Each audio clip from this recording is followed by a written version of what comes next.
Ampitomoana aminareo hatrany ny fahasoavan'i Jesoa Kristy Tompontsika. Amen. Andeha hivavaka isika. Ry Tompo Rainay any an-danitra, ho misaotra anao hatrany izay amin'izao andro vaovao omenao anay izao. Indro havaozina indray ny fanoloranay ny fiainanay mba hanjakanao.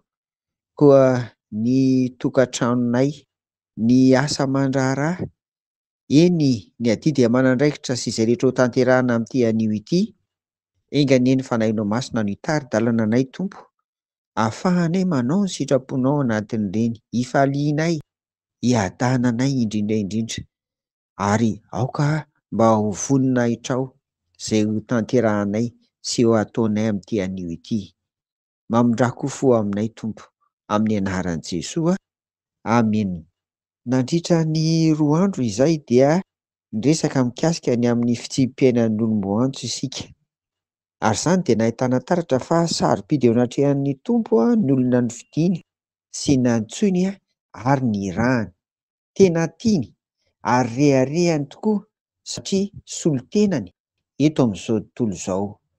Raha raisintsika amin'ny fifaliana ary izany, ary indrindra indrindra tena tsapantsika fa tena ny feon'ny Tompo mihitsy no miantso antsika ho olony, ho solotenany eto amin'izao tontolo izao, dia ity misy tonom-bavaka, ary mety azo atao koa hoe valiteny, fa andeha ataoko hoe tonom-bavaka, ataontsika amin'ny fifaliana ary tanterahantsika amin'ny fanetretena, tsy manavesatra, tsy hoe tsy fidiny, fa tena amin'ny fifaliana ary amin'ny fanetretena, satria olomboanjo isika. Indrindra ho vakiana amin'ny anaran'i Jesoa izany.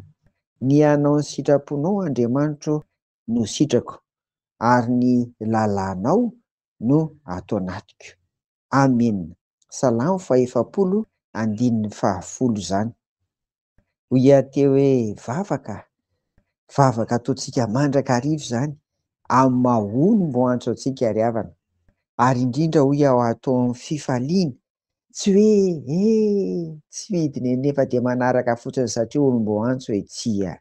Tena amin'ny fifaliana, ary indrindra eo ambany fanetretena, fitarihan'ny fanahy ka hananantsika fiadanana ny hanaovantsika ny sitrapon'ny Tompo amin'ny maha-olomboanjo. Koa engany amin'ity anio ity ry havana, sy mandritra ny androm-piainantsika rehetra, dia ho ataontsika tonom-bavaka izany.